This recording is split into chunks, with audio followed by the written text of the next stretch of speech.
Zain Hasan, currently a senior developer advocate at Weaviate, which is he can talk about Weaviate a bit later on, but who will talk about scaling multimodal models to production with vector databases.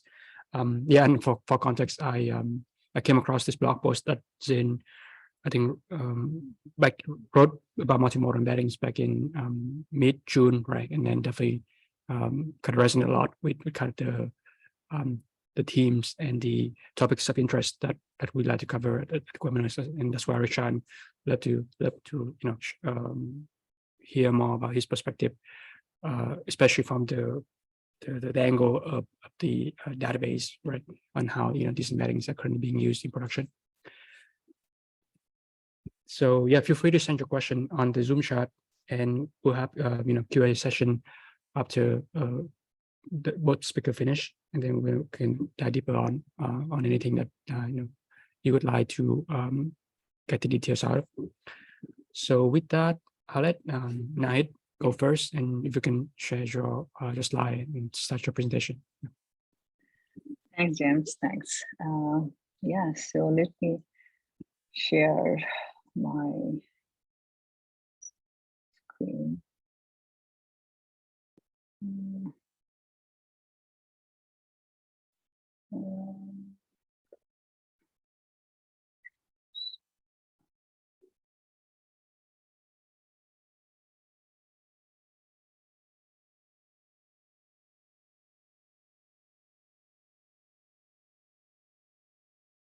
Do you see my screen? Yep. Yes. Okay. Hi everyone. So yeah, I am Nahid. So I think James did a short intro about me. Yeah. So very high level. So right now I am a staff machine learning engineer at Meraki. It is a medium-sized startup that was acquired by Cisco, I think, like 10 years ago. And Meraki, actually, a lot of people does not know it, that Meraki actually has a camera product, which is it's a surveillance camera product for enterprises that we sell. And I work in that team, in the machine learning team within that camera group. And yeah, so I'm a machine learning engineer there, and as you can guess, in a surveillance product, I guess your typical applications are object detection, segmentation, like tracking, people counting, things like that.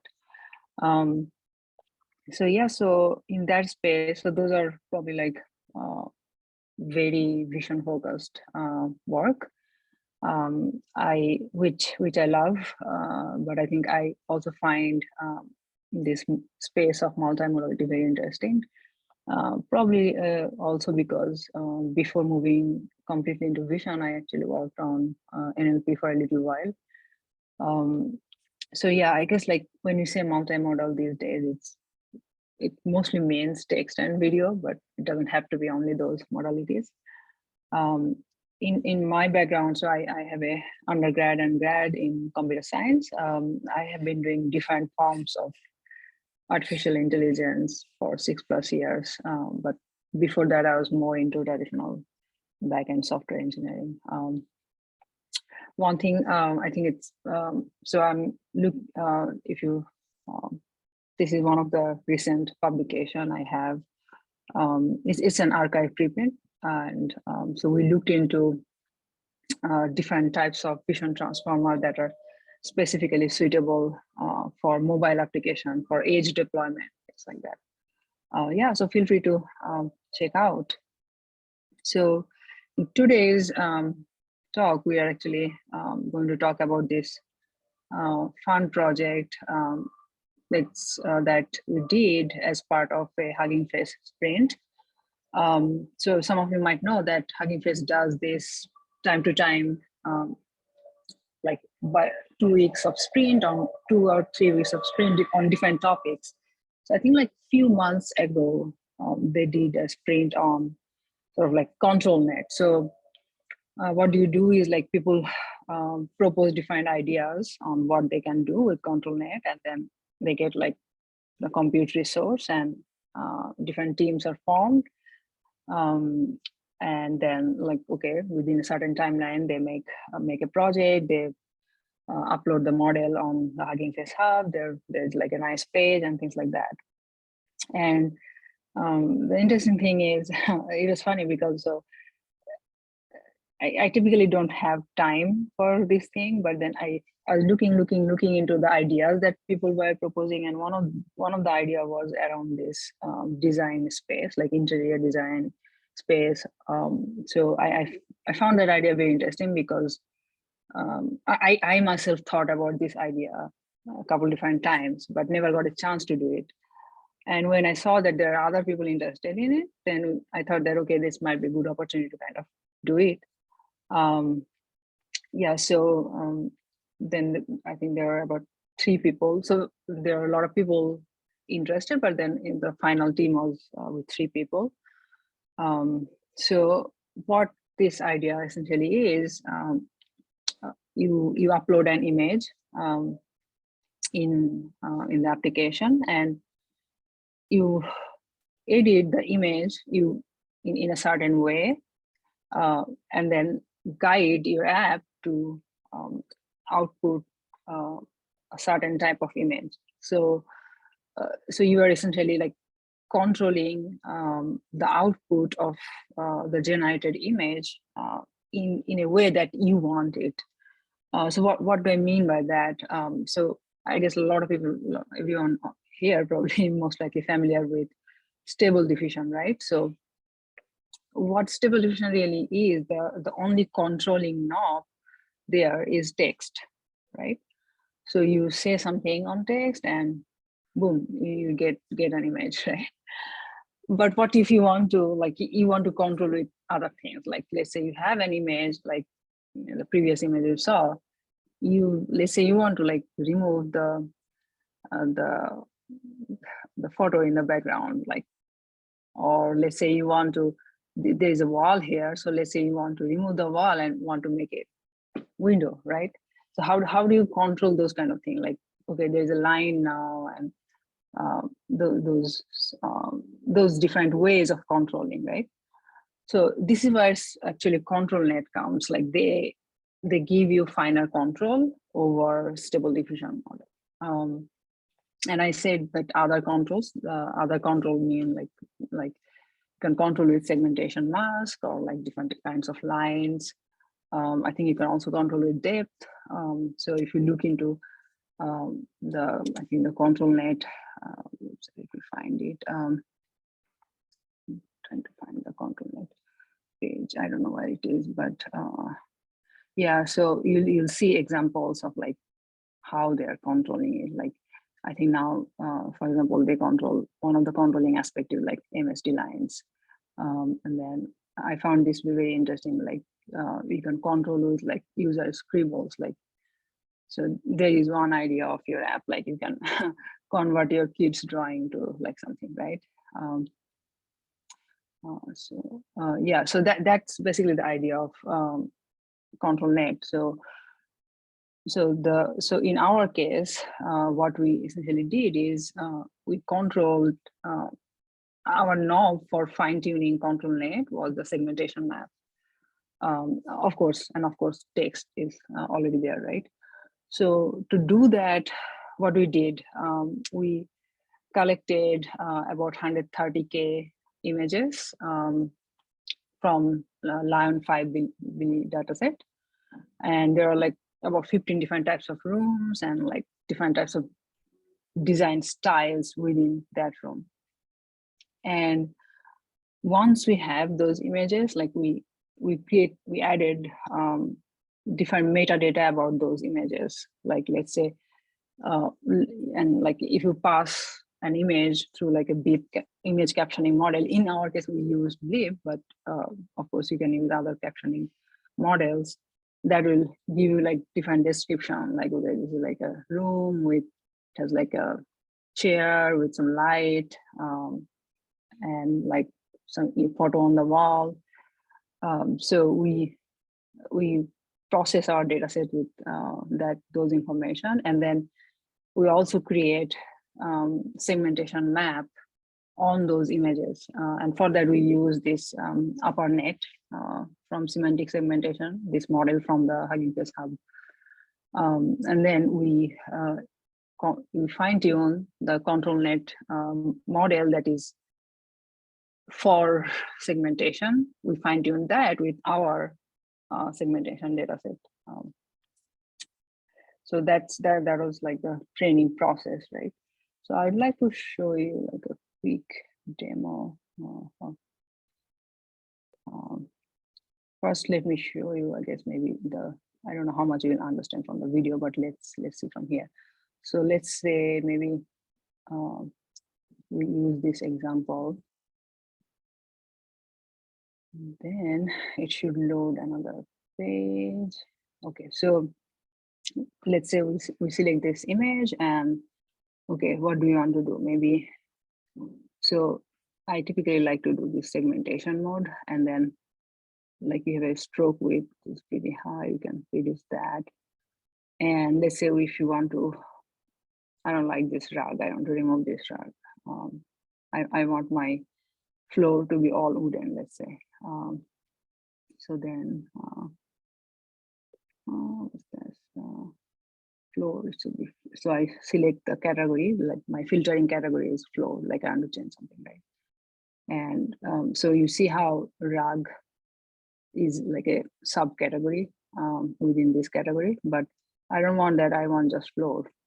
So after doing that, what I'm doing is like I'm basically selecting this, and then I press this generate image button. It takes a little while sometimes. It's running on the A10 machine. So you see that this thing is gone, right? Or like, let's say another example might be like this light. I don't like this light, let's say. So maybe I can select the lighting. And it's not like, I don't know. Look at that, let's say I don't want this light. So then I can select. I hope it works.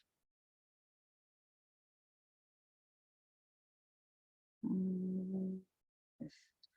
So yeah, so it's gone, but you see, like, I mean, there are areas of improvement for sure. Yeah, I think there are some issues I see. For example, here in the original image, there is nothing, but there is some on the right side. If you see, there is something coming up. So there are issues like that. So yeah, so that's like a short demo. If you go, I have the link in my slide. You can go in this page and kind of try other things there if you want. Yeah, that's all from my side. Anyone has any questions? I guess there are some questions.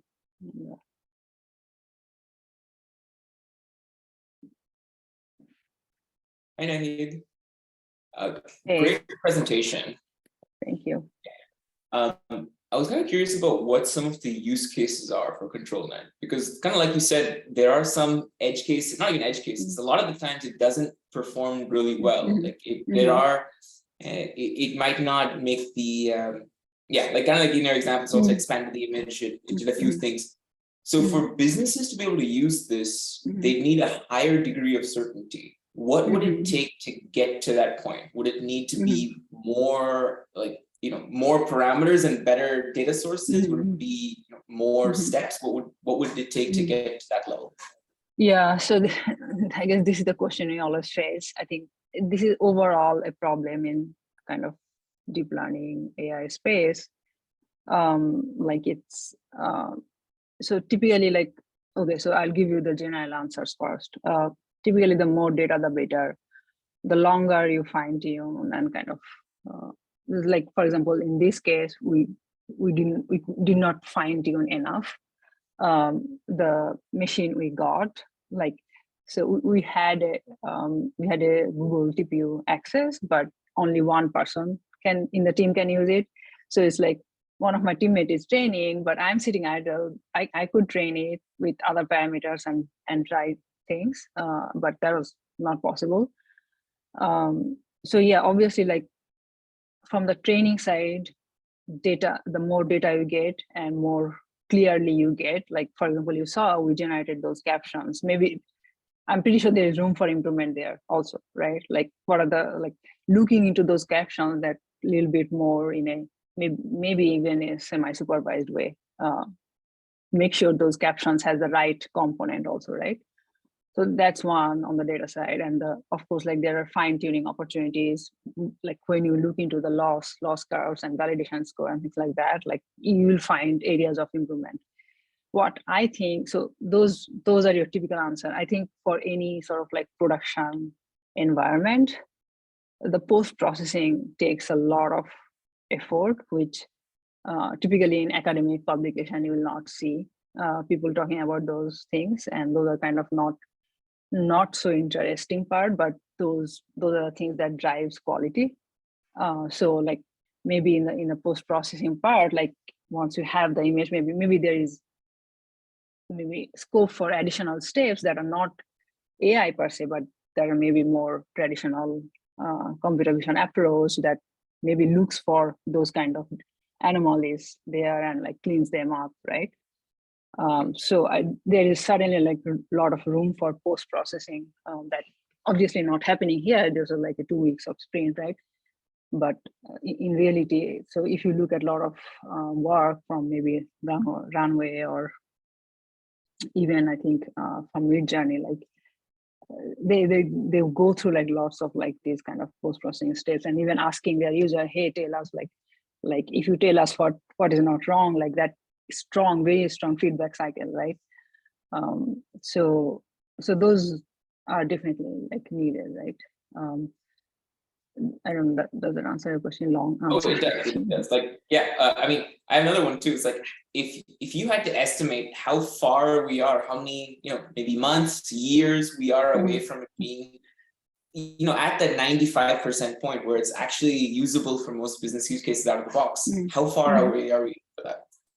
Yeah, so it depends on like your use case, like and also like you might want to like bound it with a lot of constraint also, and that is possible in sort of like enterprise use cases. Like it's like I think it gets more wild if it's consumer, like you don't know how they'll behave and all, but I think it's certainly possible to constrain those things, those design choices with like let's say an imaginary tool you're building like Adobe, right?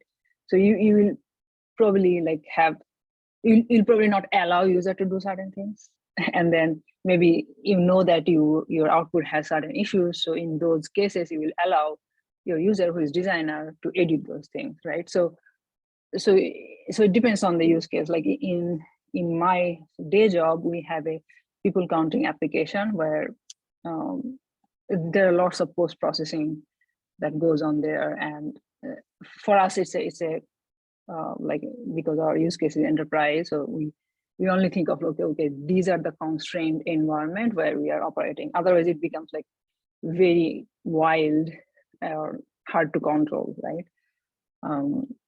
So yeah, I guess that's how I would approach it. Like if you give constraint, then it's more easier to estimate that, I would say. Yeah, that makes sense. Like the use case that I immediately see while seeing your example is, hey, I want to take a picture of my living room and say, show me what this would look like in this style. Or if it's a furniture company, say, what would this sofa look like in my living room? Those are the use cases. And that's way more variable. There's like you don't have any constraints there because it's all user given data. So it's going to be really difficult.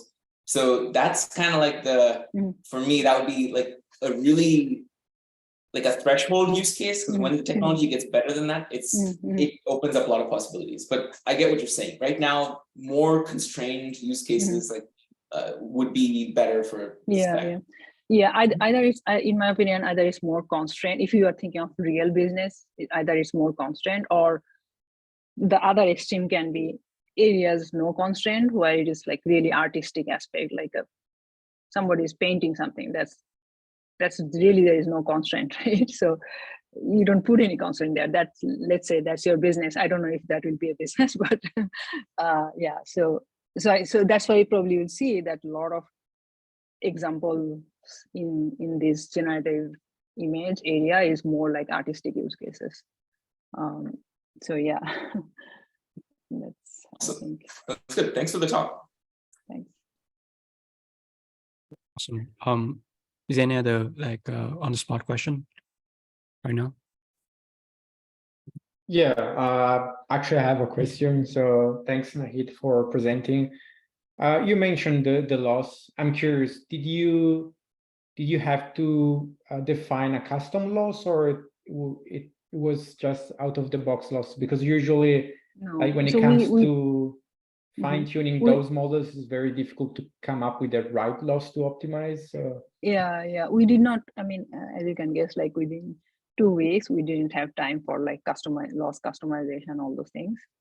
I think most of our time went on data collection and curation, actually.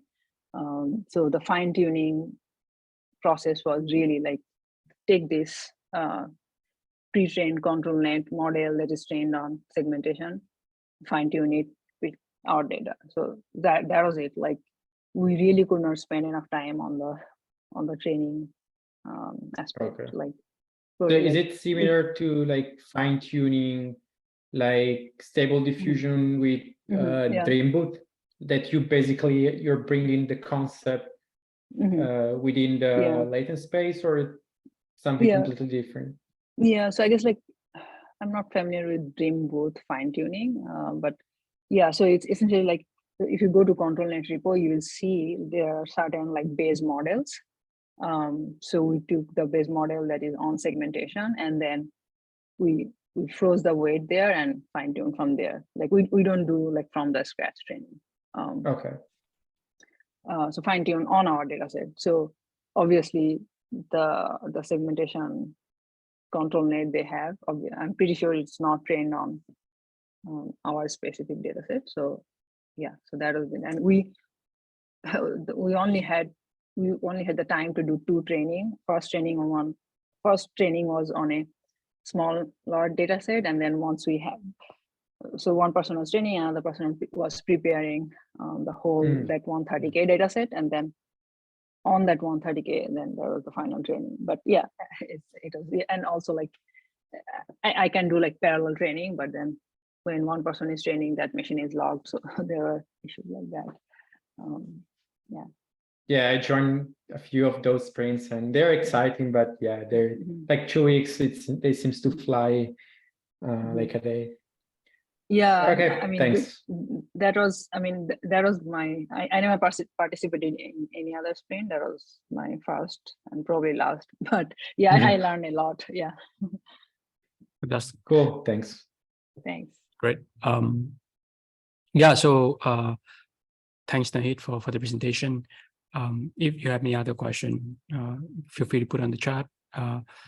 In the meantime, we'd love to have Zain start sharing the screen for your presentation. Yeah, sure. Can you guys hear me all right? Let me know if there's any hiccups. Yes, perfect. Okay, sounds good.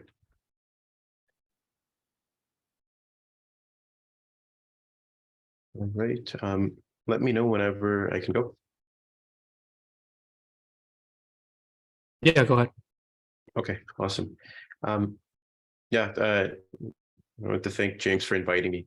He reached out after I posted the blog post on multimodal models. And one of the reasons why I was thinking about this and doing a lot of research in this space is because we're introducing a new open source multimodal model into the Weaviate ecosystem. So it's the one that's developed by Meta, ImageBind, and we're now allowing users of Weaviate, which I'll talk about in a second, to automatically embed their own data using Meta's ImageBind module, and then store the vectors into Weaviate and then do vector search over it.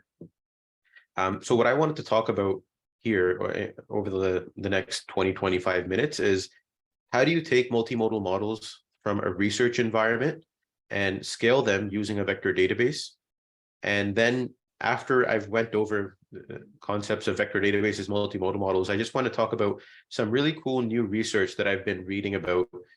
Some research which is as new as last week that was presented at ICML. I feel like this defines a lot of the work that we have ahead of us and some of the promise that multimodal models might unlock with vector search and vector databases. A little bit about me before I begin. I'm a senior developer advocate at Weaviate. It's an open source vector database. I'm an engineer by training, and then during graduate school, I got into data science and machine learning. And ever since then, I've been really excited by this field. My background is in academia, but I like to talk and meet other people, which is why I'm here presenting. And I like to I like the mix of the technical and the public speaking component that developer advocacy role brings.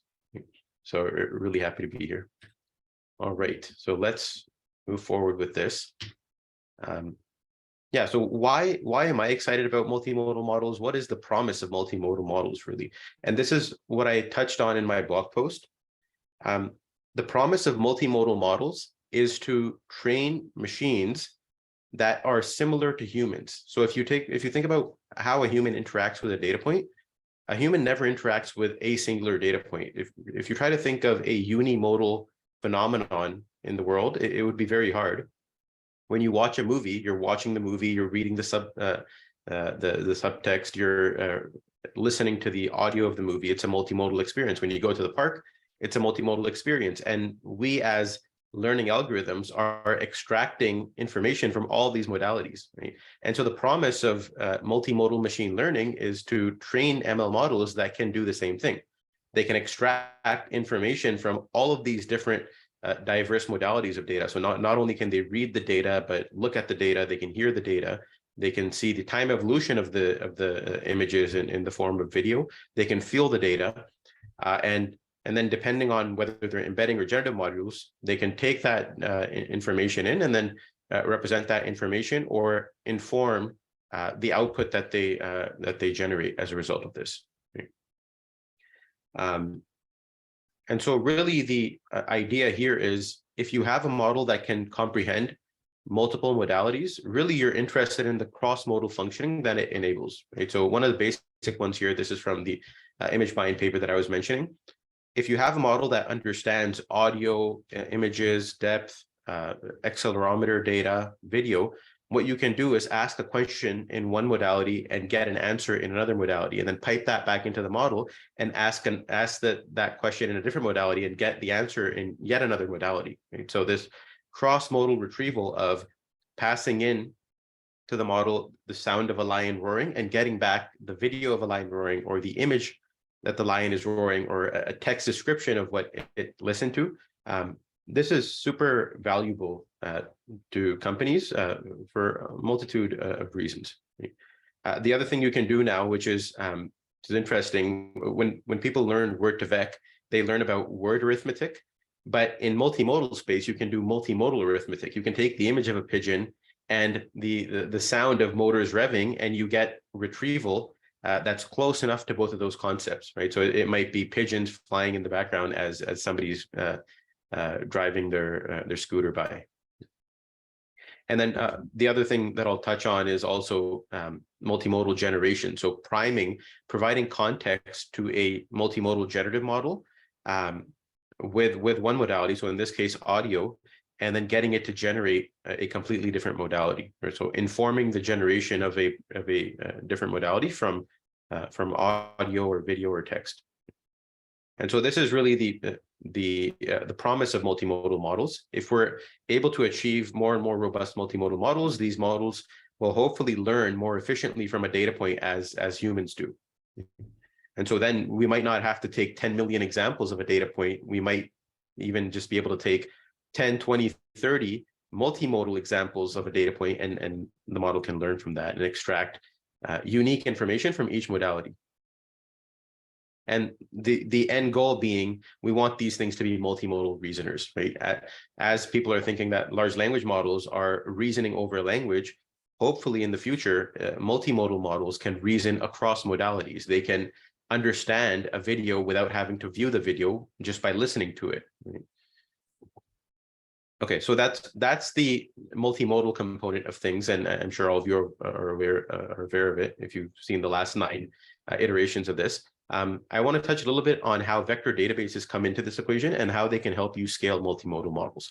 So just quickly in 5 minutes, what are vector databases?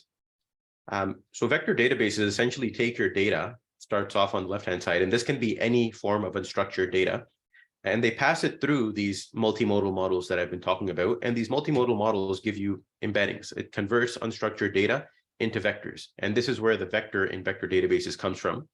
I like to think of it as almost like a Dewey Decimal System. So if you go to the library, how are books arranged in a library? Well, depending on the topic and the subject matter of the book, it'll be found in a different location in the library. And the Dewey Decimal system tells you if it's a philosophy book, it's in the 100 section. If it's a psychology book, it's in 150. It tells you exactly where the book goes in the library. You can almost imagine taking every unstructured data point, passing it through this translator that gives you numbers that are relevant to the concepts covered in that unstructured data point.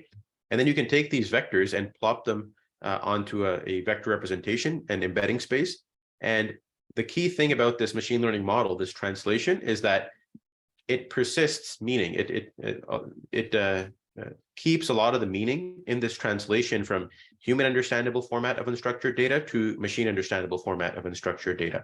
And so if you have concepts like the word chicken and the image chicken, they're going to be closer together in embedding space as opposed to the word chicken and the word banana, which are going to be farther apart.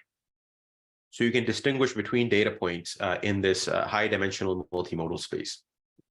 And so every single data point now gets its vector representation, and a vector database stores both the original data point, like the image or the audio or the video, along with the vector representation of that image, audio, or video.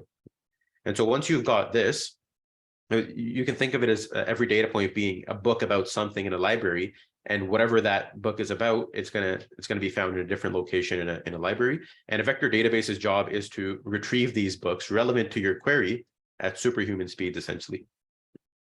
And so once you've got your vector database, you can come in and ask a question in the form of the same unstructured data format. So let's say you take the word kitten and you ask a question.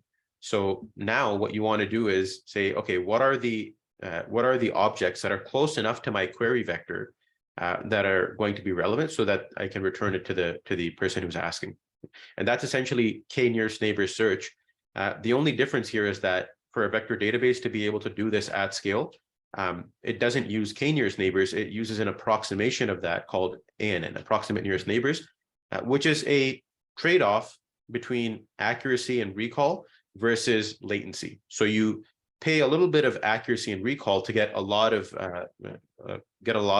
real-time functionality, so that you can actually have a person click a button on an app, it sends a query to the vector database, and you get a response in real time, as opposed to waiting there for 5 minutes before the response comes in. And this last point is critical. It's really the bread and butter of a vector database. So I want to jump a little bit into this, where once you understand the basic concept of k-nearest neighbors, the question is more about performance. How do you store millions and millions or billions of these objects?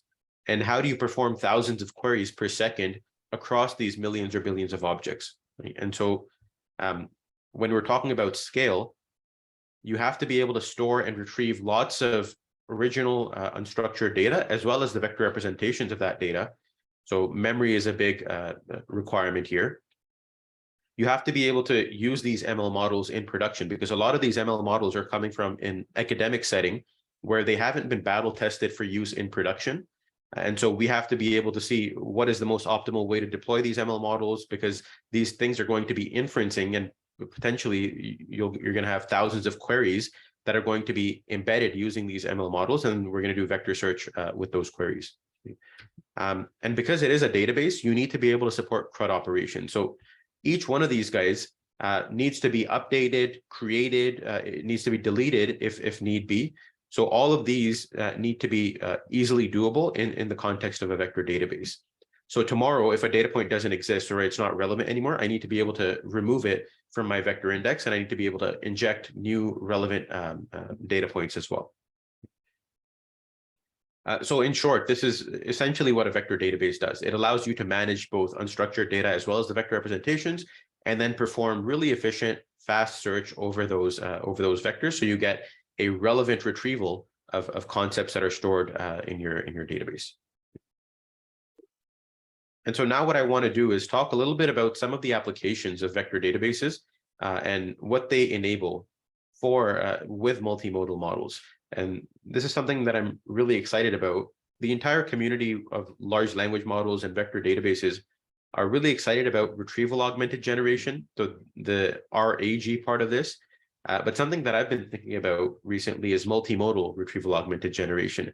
And when I was looking at this, there's actually a paper that was presented at ICML this week about this. So I'll talk about some of the results. And this gets to the heart of what's capable if you have both powerful multimodal models as well as really fast inference machines and really fast vector search machines, such as vector databases. So let me step back a second and define this concept of retrieval augmented generation. So if you think about generative models like large language models, ChatGPT, GPT 4.0, the issue that all of them have, there's no generative model that doesn't have this, is that it's bound to the training data. And if there's something that's not in the training data, then it's not going to know anything about it. It's considered out of distribution. So unless you can use what's in distribution to reason to what's out of distribution, you're basically out of luck. If you ask it about a fact that hasn't happened yet or didn't happen at the point of its cutoff date, it's not going to know anything about it. The other point is that if you ask it about data that's proprietary, that's private, and was not exposed to it during training, it's not going to know anything about that. So the problem is pretty simple. The model doesn't know what it doesn't know.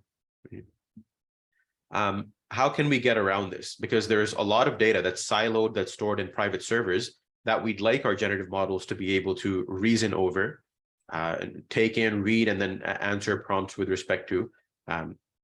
So this is the main problem. And so the potential solution here is retrieval augmented generation, right? The solution is you don't just ask your language model for a question. You don't just give it a prompt, but rather you go through your database and you say, here's my question, and then here's all of the relevant things that you might want to understand and read before you answer this question.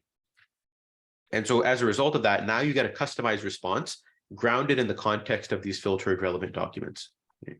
And this is the simple concept of retrieval augmented generation, because you're augmenting the generation through retrieval, right? Through these relevant documents that can now be cited and sourced by the large language model.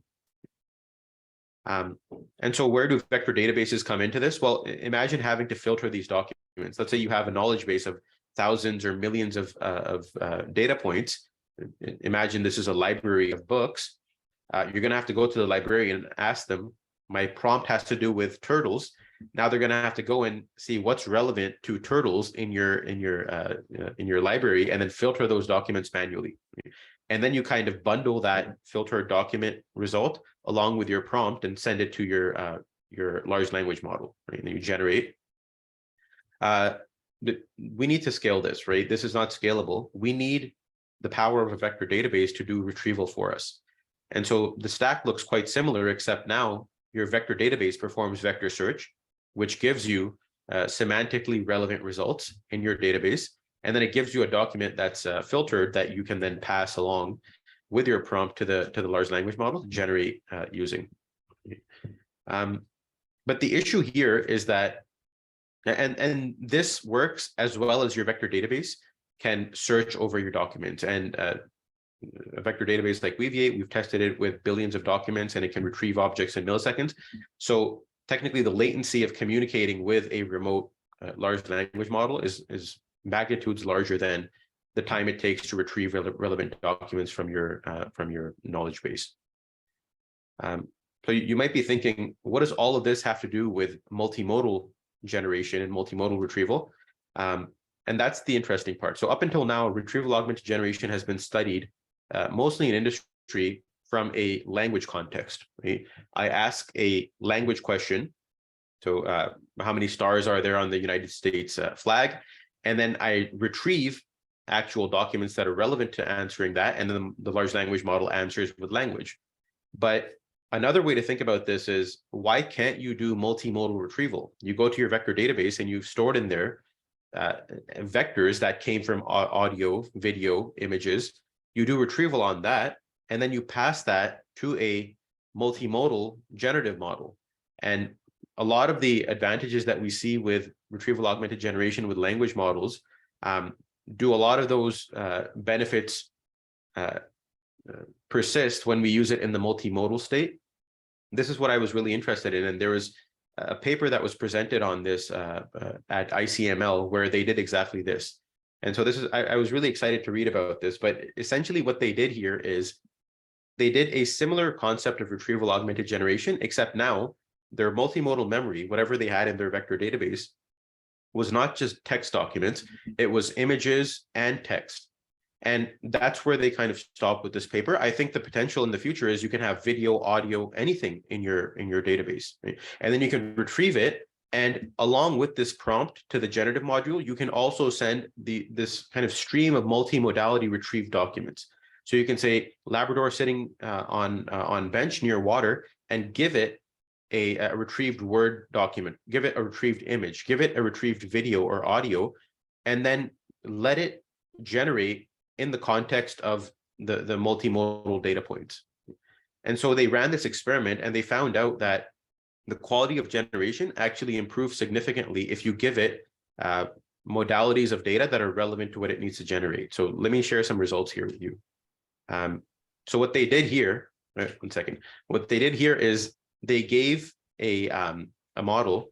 This was a multimodal generative model. It could generate both images and words.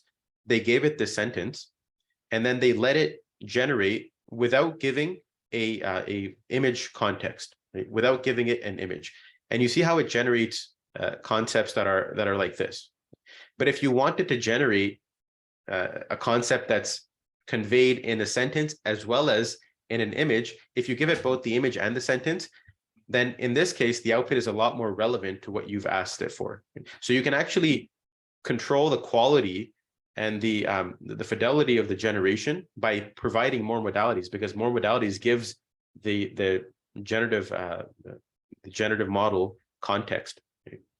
Same thing goes here, right? If you ask for an Armenian church on a sunny day, if you ask for something very specific, something knowledge intensive, it helps to give multiple modalities to guide that generation rather than let it attend to all of its knowledge of humankind to find exactly what you're asking for. And so it's almost like helping the model help you do the job that you wanted to do. And so one thing they found, and they did this with multiple image and text generations, and they found that where they provided examples of images, the model actually generated novel images that were what we're looking for, essentially. And if you don't guide it, then you get some irrelevant things. So you can almost think of this as preventing hallucinations, but in multimodal world and not in lingual world. So the one advantage they saw was the quality of things that were generated actually improved. And this is something that we already know happens for large language models. If you give it context and you get it to generate with respect to that context, it'll give you better outcomes. It'll hallucinate less. Right? So these are things that have been published before. The fact that it hallucinates less because you tell it, here's the information that you need to answer my question using. But one of the other things that's been proven for language models, but hasn't been studied for multimodal models at this point, is that, and I feel this paper actually touches on this, is if you ask a language model to do a very specific task, if you don't give it retrieved context, it might not perform that well. And so here, if you ask it to do a photo of Kalanish standing stones, fireworks in the sky, you're asking for something very, very specific. If you give it an example of what you're looking for, it'll generate a lot nicer, as opposed to just letting it wander and think about what you could potentially mean. And so we see some of the benefits that have been studied in a language modality kind of bleed through into the multimodal space as well. This is a similar concept. If you ask a multimodal model to generate a rare concept, something that it hasn't seen that much of in its training set, it'll also hallucinate, right? And you can control for that by giving it examples and teaching it by example. And there's no reason why you don't want to do this multiple times. So as it's generating, you might be able to retrieve and generate over and over again to improve the overall generation. There's no reason why you would want to only do it once. You could do it multiple times to improve generation, right? So if we do it once, we get good generation.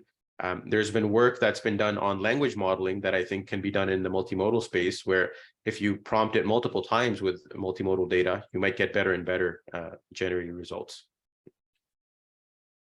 Okay, so that was my kind of introduction of multimodal retrieval augmented generation. And it's interesting to see work being done in academia with this. And I feel like there's a lot of industrial applications of this as well. The other thing that I want to talk about, I have a little bit of time, so I'll touch on this, is multimodal generative feedback loops. Generative feedback loops are this interesting concept that we've been working on at Weaviate. And they extend the concept of retrieval augmented generation, and they say there's no reason why, if you have a multimodal generative model like this one from Microsoft, there's no reason why you would only want to retrieve and generate with it. What you could do is take a model like this, give it all sorts of retrieved input on the left-hand side, get it to output multimodal data, get it to output and generate multimodal data, and then you can actually store it back into your knowledge base for later. And the equivalent of this is, rather than just retrieving and generating, you can get your multimodal model to remember memories of what it's created in the past, or even forget things that it's done, right? So the idea here being, if you ask a multimodal version of ChatGPT to create you an image, you can ask it to store that for later access and retrieval into the vector database. Or you can ask it to forget the image that it created of a teddy bear, and it'll go in and delete that from the vector database. And this is already possible with the Retrieval plugin that ChatGPT has. But this is not possible with multimodal generative models, because we don't have that many powerful multimodal models to begin with. And we're only beginning to see these LLMs that can now understand images. And there's still a lot of runway for us to get models that understand audio, that understand all sorts of modalities. So this is the main kind of workflow for generative feedback loops. You retrieve from a vector database, and then you generate context, and you store that back into the vector database for later retrieval. And so now you're building up and actively accumulating knowledge base that can reflect on things that the language model or the multimodal model has generated in the past. And so what we've done with this technology is that not only do you query the vector database and you allow the large language model to query the vector database, but you also allow it to delete things from the vector database. It can literally go in and choose to forget things, destroy objects in the vector database, and you can also get it to insert or remember new concepts in your vector database. So if you give it prompts to create a new image, and then you say, remember this for me next time, it'll actually store that and its vector embedding in the database for later. Awesome. I think I'm probably going to skip over this. This is some interesting work that we're doing, but I want to get to questions. Maybe I can touch on this in 2 seconds. This is an application or a multimodal use case that we've built into Weaviate, where you can actually take images or any type of data, take the vectors for it, and then you can also encode in graph network information into this. And the application of this is for recommender systems, where if you're searching, then it doesn't really matter what you return as long as it's relevant. But for recommendations, you have to be careful about who's asking, right? So if a Lakers fan is asking you for a recommendation of a basketball jersey, there is one right answer and 2 wrong answers here, right? If a Celtics fan is asking you, the right answer is completely different, right? So in this particular case, a simple search is not enough. You have to encode graph knowledge about who the person is and what they're associated with in your vector database before you can actually give them the answers, right? And so in this particular use case, we encode both image information as well as graph information into the database. So you have the fusion of those 2 modalities before you can actually recommend to the particular user. So I'm going to skip over this. I'm going to get to the punchline here. So in this particular functionality in Weaviate, what you can do is define a user as a function of what objects they've bought on your store, what objects they've interacted with. So here, the user is actually just the user vector is a centroid of all the objects that they've interacted with. And all of those objects that they've interacted with give the user an identity, and then you can search for relevant objects that they haven't interacted with closest to their centroid of the vectors that they've interacted with. So this is a little bit of the work that we're doing on fusing together image modality and graph network modality.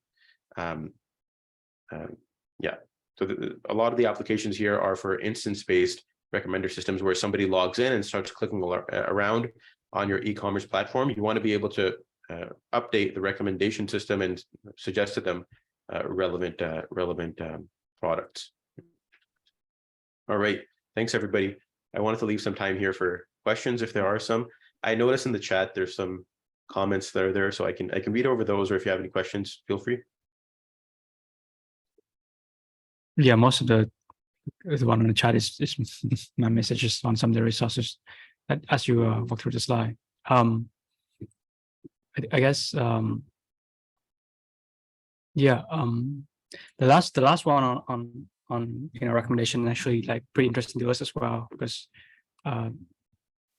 one particular use case is we see for our apps video work is like video to video search, which is like it's a controversial subject in the world of so it's like relevant for like visual recommendation, right? So it obviously like given more context with like user ID and product embeddings plus user embedding plus video embeddings, right? Gonna generate a much better recommendation. Yeah, and in the example that I gave here, we're vectorizing products using images of those products, but there's no reason why you couldn't take a video of a product or a video of it being used, vectorize that if you have the ML models to do so, and then encode the identity of a user as the average of all the videos or products that they've interacted with. Right? And I imagine the fidelity of that would just get better and better the better you encode representations for the products as well. Yeah. There's a question in the chat that says, what is the difference between vector databases, Weaviate, Pinecone, etc.? So it depends on, so first and foremost, Weaviate is open source. And if we're comparing Pinecone is closed source. There's a lot of smaller differences as well. So for example, in Weaviate, you could take the source code, you can deploy it locally, whereas in Pinecone, they only have a cloud deployment. So you have to use the cloud offering. Whereas with Weaviate, you could run it locally. I could run it off of my laptop. I could run it on my AWS machines. I could run it with the Weaviate cloud services. So that's another a big difference. Yeah, I would say those are the main differences. So when you're, and those are the same differences when you go to other vector database offerings as well. Another big one that I'd mention is in Weaviate, if you bring your unstructured data, you technically don't have to bring a ML model.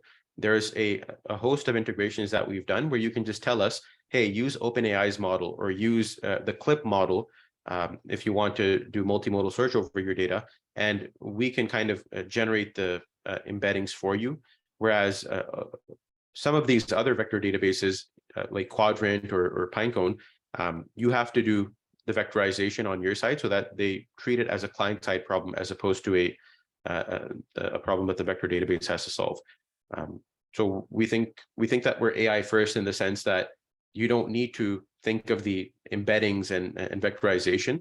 You can actually bring unstructured data, pass it through the ML model that you've chosen or told us we want to use, and we store it in the vector database. So that's how I would think about the difference between these things.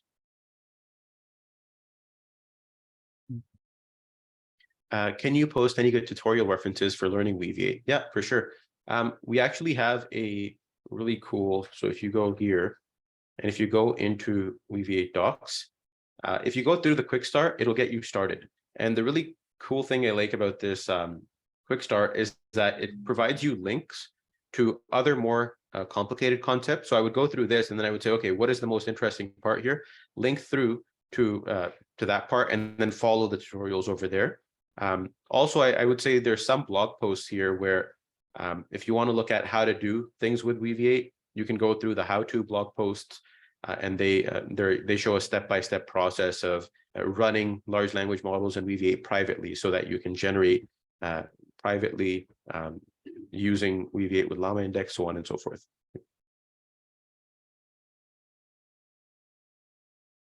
Awesome. Awesome. Yeah. Some of the earlier. Well, thanks for first of all, thanks for your presentation. I think it's definitely excellent. For sure. Thank you.